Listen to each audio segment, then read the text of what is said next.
My name is Ryan Cole, I'm 30 years old, and I live in Denver, Colorado.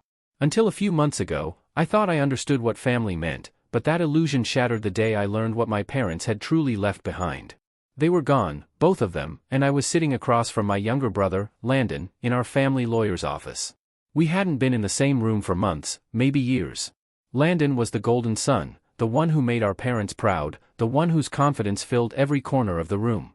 He wore a tailored navy suit, leaned back in the chair, and smirked like he already knew how the day would end. I sat quietly, my palms sweating, waiting for the lawyer to read the will. When he did, his voice was calm, almost casual, as if he wasn't tearing apart everything I believed about fairness. Landon Cole is to inherit the family home in Westchester, New York, valued at approximately $800,000, he read. Landon grinned. The lawyer continued, Ryan Cole is to receive the deed to the family's property in rural Alaska, a cabin located just outside of Fairbanks. That was it. I stared at him, thinking he had missed a line, maybe skipped a paragraph. But no, that was all. My brother got a mansion. I got a broken shack in the middle of nowhere. When we left the office, Landon clapped me on the shoulder and said, "Guess Mom and Dad finally accepted what we all knew, huh?" He chuckled. I got the legacy, and you got the leftovers. His words burned, but nothing compared to what came later that night. When I told my fiancée, Sophia, she didn't just get angry, she exploded. "You got a cabin? In Alaska?" she shouted. "Landon gets an $800,000 mansion, and you get some rotten box in the woods? You're a joke, Ryan. A complete joke. Sophia, it's not about the money. Everything is about the money," she screamed, slamming her engagement ring on the table. "I can't be with someone who's content being a loser." Then she was gone. Just like that. That night, I sat alone in the dark, staring at the deed my parents had left me. For days, I carried that paper everywhere, pulling it out of my pocket just to stare at it, as if it could somehow explain why they thought I deserved so little. Was it pity? Punishment? Eventually, I stopped asking. I booked a one-way ticket to Alaska. Before I tell you my complete story, subscribe and comment where you're watching from. I'd love to know how far this story travels. When I stepped off that small plane into the freezing Alaskan wind, it cut through me like glass. The sky stretched endlessly gray, the air thick with silence. I had arranged for a local driver to take me as far as he could. After 3 hours down icy roads, he stopped and pointed toward a snow-covered trail. "That's as far as I go," he said. "Cabin's about a mile that way." I paid him, slung my duffel bag over my shoulder, and started walking. The cold bit through my gloves. Every step crunched against the snow. The forest around me was quiet, too quiet. When I finally saw the cabin, my heart sank. It looked like a skeleton of wood and decay. The porch sagged, the roof bowed, one window shattered. It looked abandoned by time itself. "This is what I'm worth," I muttered, pushing open the creaking door. Inside, the air was stale. The floorboards groaned under my boots. Dust clung to every surface. A rusted sink leaned against one wall, and the smell of rot filled the room. I stood there, alone, surrounded by the ghosts of my family's choices, and for the first time in my life, I understood what it felt like to be forgotten. I spent that first night inside the cabin curled up in a sleeping bag, staring at the cracked ceiling while the wind howled through broken glass. Every groan of the wood sounded like the house was mocking me. I couldn't sleep. Every insult, every dismissive word from my father, every condescending smirk from Landon, every cruel laugh from Sophia, replayed in my head. Pathetic loser. Always the weak one. You'll never amount to anything. It was like a chorus of ghosts I couldn't silence. When morning came, I stepped outside into the frozen air, watching my breath turn to clouds. The forest stretched in every direction, endless white and silence. For a moment, I considered leaving. Selling the land, taking whatever small profit I could get, and disappearing back to Colorado. But then I thought of Landon, lounging in his mansion, bragging about his inheritance. I thought of Sophia, laughing about me to her friends. No. I wasn't leaving. If this was all I was worth to them, I needed to see it through. So I started cleaning. I swept the dust, moved broken furniture, patched what I could with old boards. My fingers froze and my back ached, but with every nail I hammered, every piece of debris I cleared, a strange energy started to build inside me. Anger turned into focus. By late afternoon, I had cleared a corner of the floor that had been covered by an old, moth-eaten rug. As I lifted it, I noticed something odd, a small, rusted handle embedded in the wood. A hatch. My pulse quickened. I crouched down, brushed away the dirt, and pulled. The wood groaned as the panel lifted, revealing a square black void beneath the floor. A hidden cellar.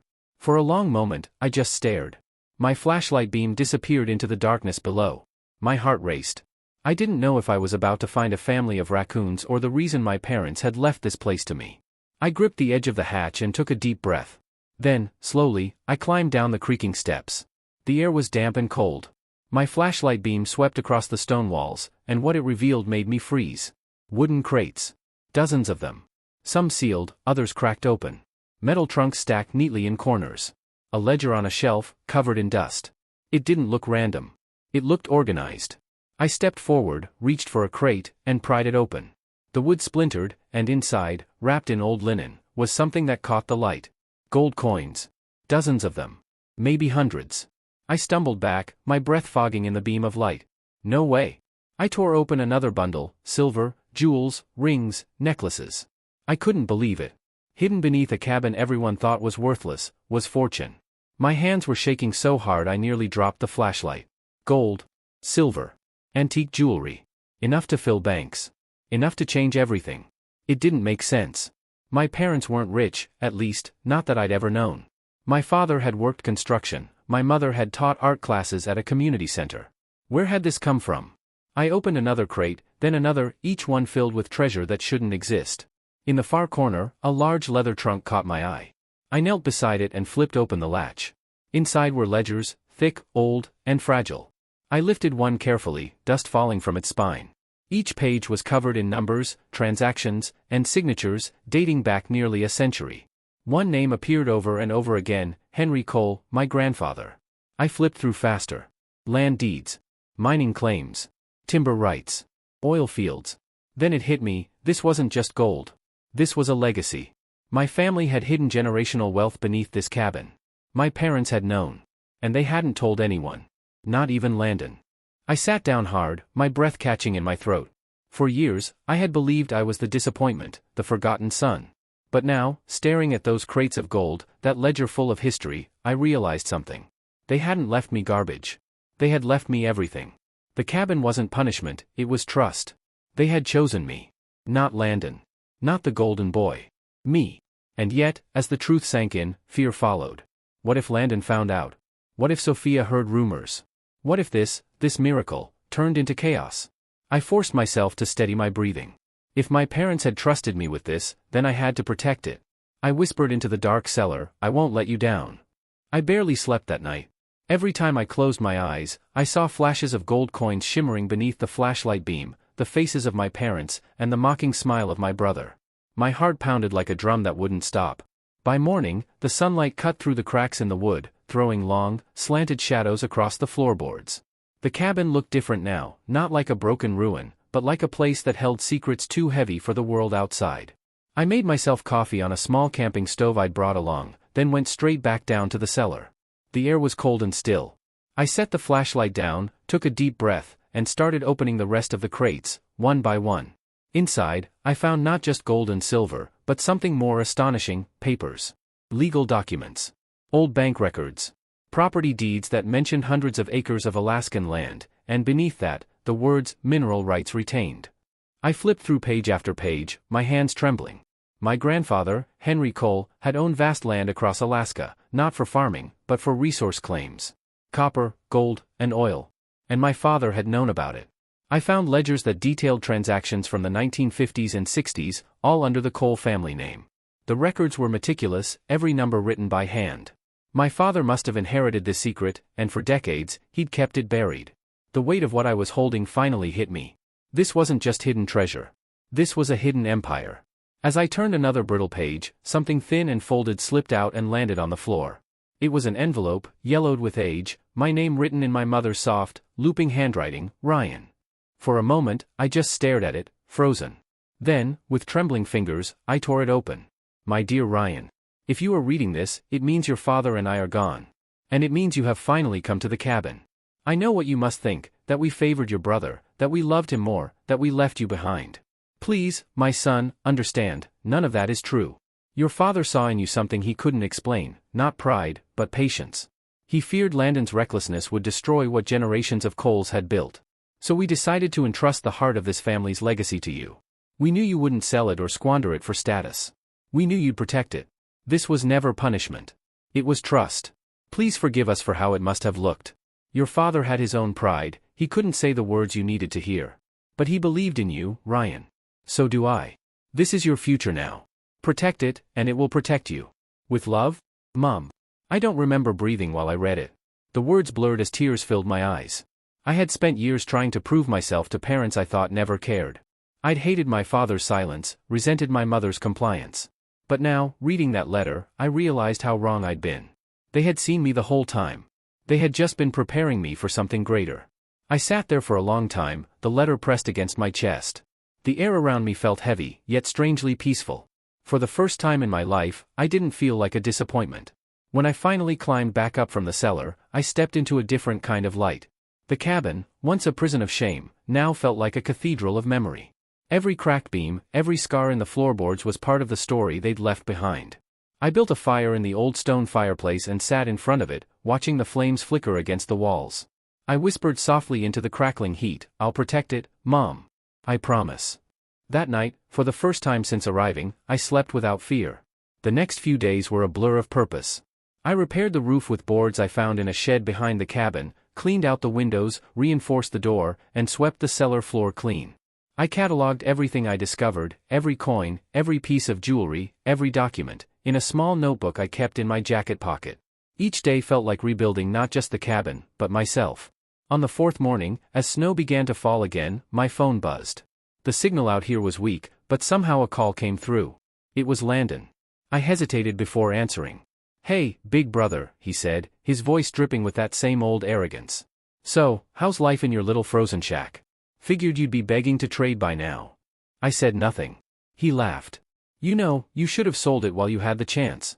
I'd offer you a few grand for the land, but honestly, I don't need the tax headache." I gripped the phone tighter. Every word out of his mouth was a reminder of what I'd spent my life hearing, that I'd never measure up. But this time, something inside me had shifted. "I'm doing fine, Landon," I said quietly. He chuckled. "Sure, you are. Enjoy freezing out there while I enjoy the good life." Then he hung up. I didn't call back. I didn't need to. For the first time, I didn't care what he thought. 2 days later, a message came in, from Sophia. "Ryan, I've been thinking. Maybe I overreacted. I miss you. I know things were complicated, but maybe we could talk." I stared at the screen for a long moment, remembering her last words to me, "Pathetic loser." Now, suddenly, she missed me? No. She'd heard something. Rumors always travel faster than snow. I deleted the message without replying. I had no intention of letting her, or anyone else, back into this world. The next week, I spent every evening reading through my grandfather's ledgers. The deeper I dug, the more I realized how big this was.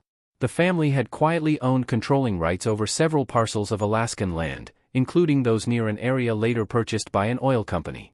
I reached out, using a false name, to a legal contact in Anchorage to confirm whether the rights still held. When the reply came, my heart nearly stopped. They did. The gold and jewels alone were worth tens of millions. But the land rights, the ongoing royalties, were potentially worth far more. $50 million. Maybe more. I set the papers down and sat in silence. My whole body shook. This was what my parents had meant when they said trust. They had left land and comfort. They had left me responsibility. That realization hit me harder than any fortune ever could. I thought back to all the times my father pushed me, criticized me, called me weak. Maybe it hadn't been cruelty. Maybe it had been a test, one I didn't understand until now. In that moment, I made a promise. I would rebuild what they left, not just the cabin, but the coal name itself. That night, I lit the fireplace again and placed my mother's letter on the mantel. "I'll make you proud," I whispered. "Both of you." The flames danced higher, as if answering back. Outside, the snow fell heavier, the world blanketed in white. I stood at the window, looking out over the silent trees. For the first time in my life, I didn't feel small. I didn't feel forgotten. I felt chosen. And that realization, that quiet, powerful truth, was worth more than all the gold in the cellar below me. The morning after I found my mother's letter, I stepped outside into the freezing Alaskan air. The horizon stretched out endlessly, white forests, snow-covered hills, and a sky painted in faint gold by the rising sun. I stood on the porch, breath steaming in the cold, and for the first time in my life, I felt something I had never known before. Peace. The cabin no longer looked like a punishment. It looked like a promise. When I first arrived, I saw rot, ruin, and abandonment. Now I saw strength. Legacy. Purpose. I turned to face the door and whispered, "You didn't leave me behind. You were preparing me." Inside, the place was different now, not just physically, but spiritually. The dust was gone, the windows patched, the fireplace alive with warmth. On the mantel above it sat the letter, my mother's words, the heartbeat of everything I'd been searching for. That day, I began repairing the cabin in earnest. Every swing of the hammer echoed louder than my father's old criticisms. Every board I nailed felt like stitching up an old wound. With each repaired crack, I could feel the bitterness leaving my body. For the first time, I wasn't working to prove anything. I was working because I wanted to. My father had always said I lacked drive. Landon called me weak. Sophia called me pathetic. But now, every sound of the saw, every brush of paint, every spark from the fireplace, it all told me they were wrong. They had been wrong all along. As I worked, I thought about what to do with what I had found. The gold, the ledgers, the deeds, they weren't just wealth. They were weight. And it wasn't enough to just keep them hidden. I contacted a lawyer, not the same one who read the will, but someone I could trust. I told him I had discovered old property documents under my family's name and asked him to verify their legal status. Weeks passed. During that time, I lived simply, chopping wood, cooking over the fire, watching the snowfall outside my window. When his reply finally came, I could barely breathe. Everything was real. Every document, every deed, every mineral right, legitimate and binding. The lawyer estimated the combined value to be over $50 million. I set the letter down and stared into the fire, my heart calm. I didn't laugh. I didn't cry. I just sat there, letting the weight of it settle in my chest. $50 million. But the real treasure wasn't the money. It was the truth, that my parents had seen me, trusted me, believed in me when I thought no one did. A week later, I received another call, this time from Landon. "Ryan," he said, his voice unusually tense. "I've been hearing rumors. Did Mom and Dad leave you something else? Some land, maybe? People are saying." I cut him off. "Don't believe everything you hear." "Come on," he said, his tone slipping into frustration. "If you found something, we can make it work together. We're family, right?" I let the silence stretch long enough for him to feel it. Then I said quietly, "You already got what you wanted, Landon. Enjoy it." Before he could respond, I hung up. I knew what he wanted, not partnership, not family. He wanted control. But for the first time in my life, I was free from that grasp. That same evening, as the fire crackled and snow tapped softly against the windows, my phone buzzed again. It was a message from Sophia. "I heard you're doing better. I was wrong about you, Ryan. Can we talk?" I stared at the screen, then smiled, not with anger, but with closure. I deleted the message without hesitation. The version of me she knew, desperate for approval, starved for validation, didn't exist anymore. In the weeks that followed, I began reaching out to historians, curators, and conservation specialists. I didn't want to sell everything. I wanted to preserve it. To restore my grandfather's legacy, my father's hidden work, my mother's belief in me. I hired a local team to help catalog the artifacts, paying them fairly and quietly. One of them, an older man named George, looked around the cellar one afternoon and said, "You know, this place is a piece of history. Most folks would have sold it all by now." I smiled. I'm not most folks. Months passed, and with every day that went by, the cabin became more alive, insulated, warm, polished. I replaced broken beams, rebuilt the porch, installed a generator, and built a workspace downstairs. The once rotting cabin had become a living monument to everything I had thought I'd lost. Then one morning, as sunlight hit the snow outside, I read my mother's letter one last time. Her words, "We knew you would protect this legacy, not squander it," echoed in my head. For so many years, I had been searching for proof that my parents were proud of me. I thought I needed to hear it in their voices. But now, I understood. They had already told me, not with words, but with trust. When spring came, I finally decided to leave Alaska for a short while. I needed to finalize paperwork, secure the deeds, and make sure everything was legally locked under my control. As I boarded the small plane back to the mainland, I took one last look at the cabin below, standing tall against the melting snow. I whispered to myself, "You gave me a broken cabin, but it rebuilt me." Back in New York, Landon called again. He was impatient now, desperate. "I know there's something you're not telling me, Ryan. You're hiding something." I laughed softly. "I'm not hiding anything. I just stopped explaining myself to people who never listened." He hung up, furious. I didn't care. That night, I checked into a quiet hotel overlooking the city. From my window, I could see towers of glass, lights flickering like restless souls chasing meaning. And I realized, I didn't envy any of it. The man who had arrived at that Alaskan cabin broken and humiliated was gone. In his place stood someone grounded, self-assured, and finally free. I went to Alaska as a failure. I left as a man who understood that sometimes rejection is really redirection. That what looks like abandonment might actually be trust in disguise. My parents hadn't left me scraps. They had given me the tools to rebuild myself. And as I looked out the window that night, I knew one thing for certain. You can't measure worth in money or mansions. You measure it in the strength it takes to stand alone when everyone calls you nothing. They called me a loser. Now I carry their legacy. And that's worth more than $50 million. Would you have done the same? Tell me in the comments below, and don't forget to subscribe for more stories like this one.